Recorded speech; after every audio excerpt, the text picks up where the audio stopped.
Hell Let Loose saw some recent updates with new map variants, some changes to movement, and even some accidental flying. Welcome to another look at the development of Hell Let Loose, where we review how the game is looking and whether or not it's worth your time and your bandwidth to download this update, lace up your boots for another attack. So if you like this sort of thing, then don't forget to hit that sub button. And of course, before we start, in my normal full disclosure way, I want to say that originally I got a key for Hell Let Loose from the publishers all the way back in 2020 to allow me to cover this game on my channel. There are some new maps added to the already ample roster of play spaces that Hell Let Loose now boasts. Not wholly new areas, but instead a continuing production of nighttime variations of existing maps. As with all the maps in Hell Let Loose, these look great. There's a lit by moonlight feeling instead of the inky darkness where things aren't massively different gameplay-wise. It's best to view these maps as a visual variation rather than a total mindset change for nighttime play. You can, of course, choose to fight with reduced vision, to opt to have one hand tied behind your back for the sake of pursuing a true nighttime experience, but after being shot at distance by people who could clearly see you when you couldn't see them for the 10th time, you'll probably choose to head to the brightness setting in the menu, like me, and then even things up a bunch. It makes sense as well, of course. Trying to equalize all player brightness levels is a fool's errand for PvP developers. Even if you cap in-game settings, there's nothing to stop players using driver settings and other tools to push the visuals. After all, there are totally legitimate reasons for users to need those brightness options. The two new maps in this update are night variations of the iconic Carentan and Somme Église, two now staple maps for Hell Let Loose. I'm really interested to know how you feel about these rolling night map variations being added to the game. Do you like them? Do you avoid them? Let me know in the comments below. The changes to movement are perhaps more impactful in terms of the gameplay changes for this update. Both vaulting and mantling have seen changes, and arguably have had reduced functionality compared to the previous implementation, at least on paper anyhow. Where you are in the mindset of players probably depends on how you view these changes, but the removal of the ability to stop mid-action is at least sound like regression. However, for me, as a casual player, I actually found the experience improved with more reliable and immediate jumping over objects, though there are a number of objects that perhaps you could climb before, but now cannot. For other players on the competitive side of the game, and yes, there are competitive tournaments for Hell Let Loose, I have friends who regularly play in matches, I'm guessing the removal of the vault and mantle cancels are aimed at reducing the player ability to reach unintended areas of the map. Well, going on years of experience watching competitive communities in multiple games, I'm going to presume this won't be a silver bullet for that particular issue. But the competitive side does tend to limit test most things in games by their nature. There are other changes to how motion feels in the game. Head bobbing has seen some changes, with the camera system taking a rewrite in order to change how the dive to prone actually felt for players. This has increased the effect for some people, though I'm not sure I really noticed that at all, to be honest. But apparently player feedback is now better on dive to prone smoothness from these changes.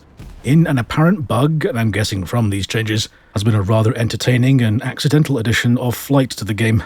One Reddit user, Fiberwood, on the Hell Let Loose subreddit noticed that dive to prone could, at times, set the user off in a shaky Wright Brothers style stutter in a set direction, as you can see here in their video.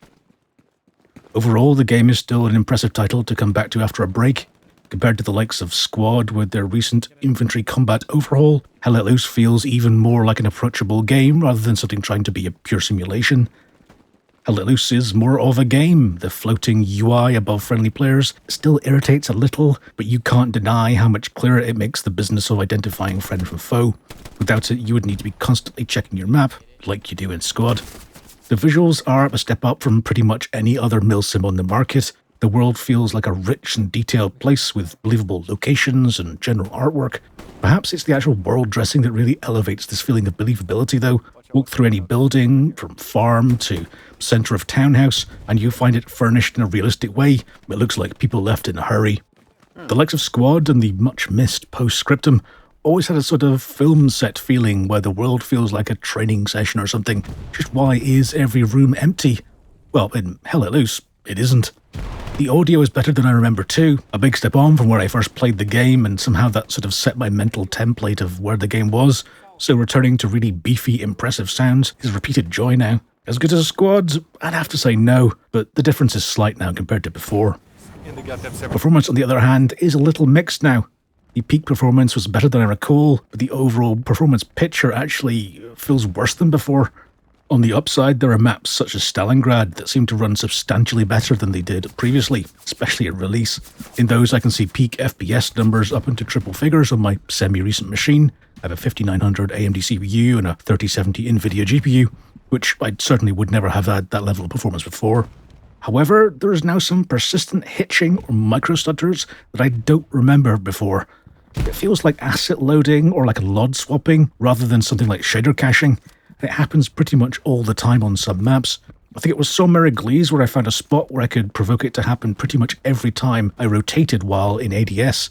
That certainly didn't happen in the game before. So, although I applaud the devs' work on performance in some maps, I feel like the overall position for the game is actually less enjoyable from that performance perspective. As I've harped on for ages now, stable FPS, within reason, is better than high peak FPS. I'll take a solid, constant 80 or 90 FPS over an erratic 120 FPS any day of the week. I want to say that while I was browsing the Hell Let Loose subreddit, I did notice this gem of a post in the normal sea of Reddit negativity that could often swamp gaming discussion spaces. It felt like a little window into what makes Milsim games so enjoyable, and that's the community. The poster, Theory317, said that they've been playing Hell Let Loose with a friend for the past couple of weeks, had tried squad leading, but it wasn't until they played on a specific server and happened upon some friendly, experienced and patient teammates that they had an awesome time in the game. It made me think about how often this happens in these games, these small moments that mean so much to so many. That feeling of teamwork and fun with people that you may only know for 30 or 40 minutes shows that gaming, for all the negativity, can have a real positive impact on people. It's just that so many of these little victories go unnoticed. So I'd like to say thank you to all those players out there who take time to help out and create the sort of communities that we all enjoy being a part of. So let me ask, what do you think of Hell Let Loose? What do you think of these nighttime maps and the changes to movement? And what sort of servers do you like playing on, because you know the teammates there are going to guarantee a good time? Let me know all your powerful thoughts and feelings by leaving a comment below right now. Like always, I'll be reading every single one of them, so I'll see you down there. If you did enjoy this video, please do tap the thumb up and hit the sub button. It helps me grow the channel and continue to make videos that you enjoy, just like this one. Thank you so much for watching and for all your continued support. I'll see you next time. Take care.